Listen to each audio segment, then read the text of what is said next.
Good evening. I'm going to call the August 8th, 2023 Finance meeting to order. I am present. Councilmember De La Rada, Councilmember McPartlin, Councilmember Moskowitz, Town Attorney Finnan, Town Comptroller Elizabeth Greenwood, Assistant to the Comptroller Janet Wynn, Eric Amberger, Seth Goldstein, Chief Koshin, Michelle Martinelli, Laura Robertson, Ray Smith, Matt Yetto, and as always, Ted Remsnyder from the Gazette. All right. May I have a motion to approve the meeting minutes from the July 11th, 2023 Finance meeting? Motion to approve the minutes from the July 11th meeting. Thank you. Do I have a second? Second. Are there any changes to those minutes? Seeing none, all those in favor, please signify by saying aye. Aye. Aye. Any opposed? Those minutes are approved. Moving on to items for action. Okay, that's Seth, we're getting some feedback when other mics are on. Did you turn that on?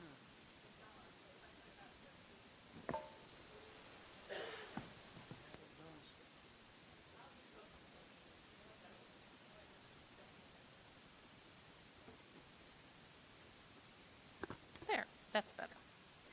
All right, the first several items are actually all from Seth.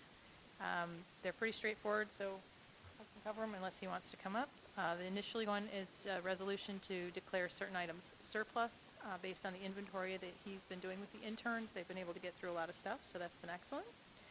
The second is a resolution to appoint a videographer, and that's actually going to be one of the gentlemen that was here as an intern is going to be transitioning over to that position, which will be great.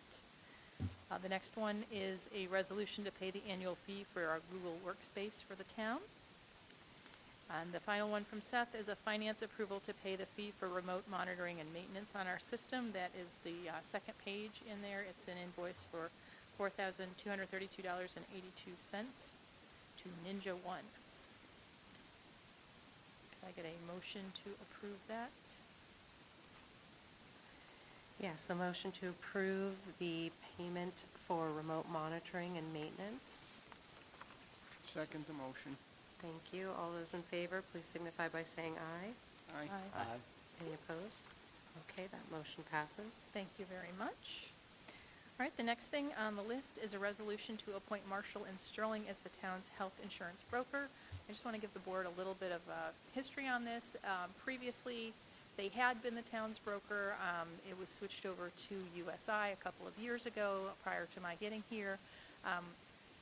We have had some difficulties with USI. We have not been happy with the customer service.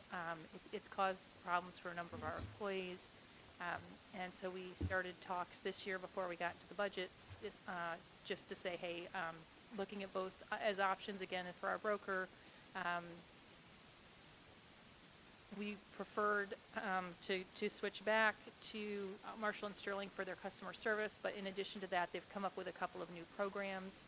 One's called Tactical Health. They actually are doing a lot more active monitoring of how our folks are using the health insurance. And so if there's somebody, say, for example, who's on dialysis, they actually have a program to work with people to make sure they're getting all the care they need, but in the most cost-effective way. And they've got programs set up within their brokerage to kind of assist with that.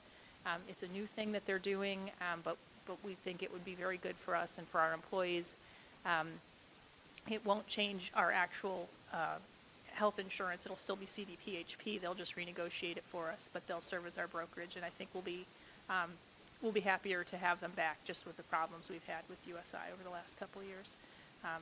We've had a number of both employees and retirees end up going to collections because things weren't paid properly and whatnot, and we really just don't want to see that happening.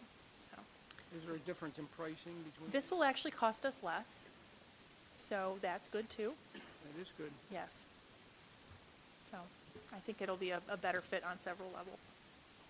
Yeah, I recall using Marshall in years past, and it's unfortunate that the new program didn't work out as well for our employees. So I'm glad we're going back.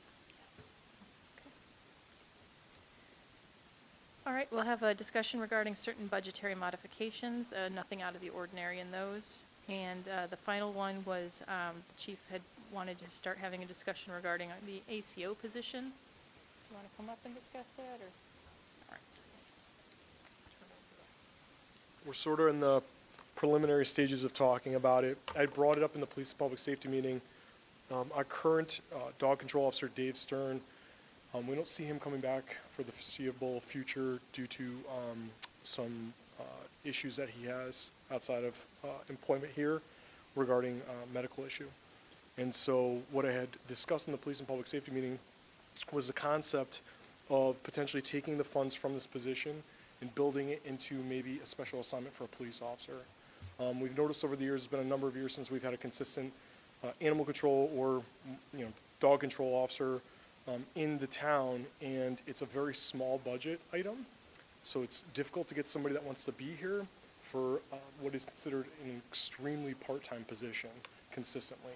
So I thought that as a long-term solution, I mean, we have to do it right now anyways because we don't have anybody, to sort of move those monies into maybe a special assignment position, have an officer assigned to it that wants to do it, which I did have somebody approach me that stated they do want to do it, and kind of build out that position so that we, from an operational standpoint, have somebody that's here consistently and regularly.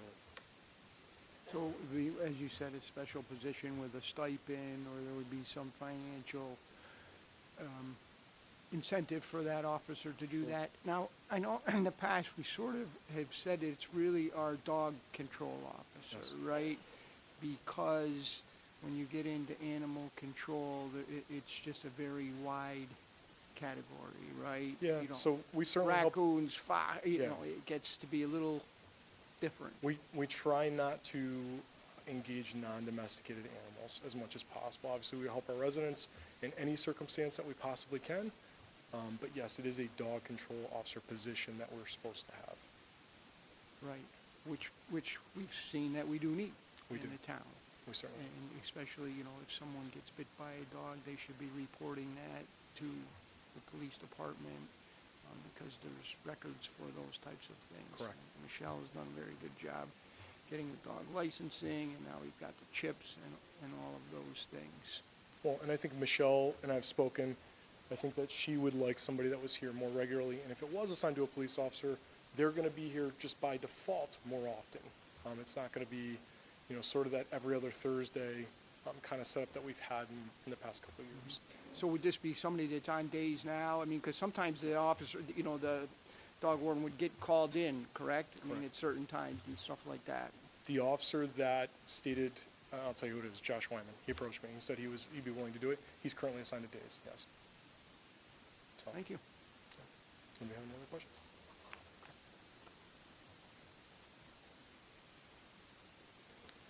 Okay, we had a couple of items that people had requested to add from the floor, and I'll turn that over to Matt first.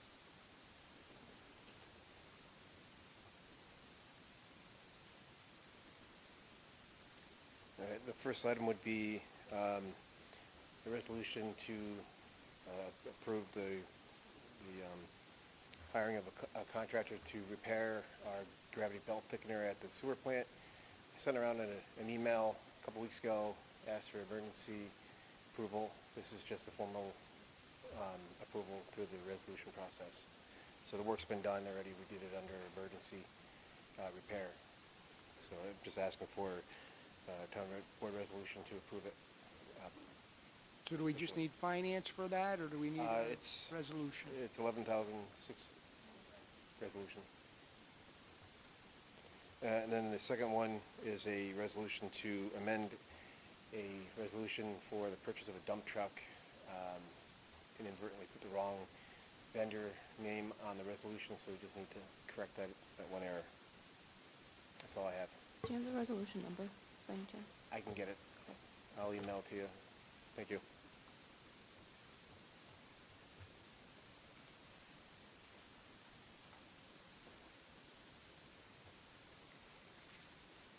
Good evening. I was asked by Lori Peretti to add a resolution to amend Resolution 2023-133.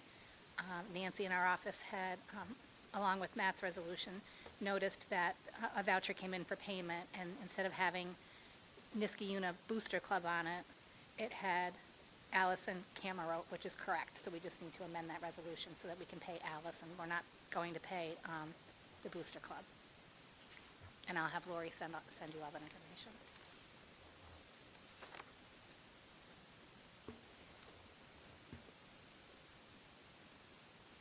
Okay, that was everything that we had on the formal agenda. I just want to let the board know that we have started putting together the budget for the year. Sent out a preliminary set of information to all the department heads this afternoon so that they can start looking through it. And I'll start meeting with each of the department heads over the next several weeks to start working to get that together for the board. That's all I have, unless anyone has any questions. Thank you. Thank you. And there are no other items from the floor? Okay. So that's all we have for tonight's finance meeting agenda. At this time, I'll make a motion to adjourn. Do I have a second? Second? All those in favor signify by saying aye. Aye. Aye. All right, we stand adjourned, and we'll move into our agenda committee meeting at 7 p.m.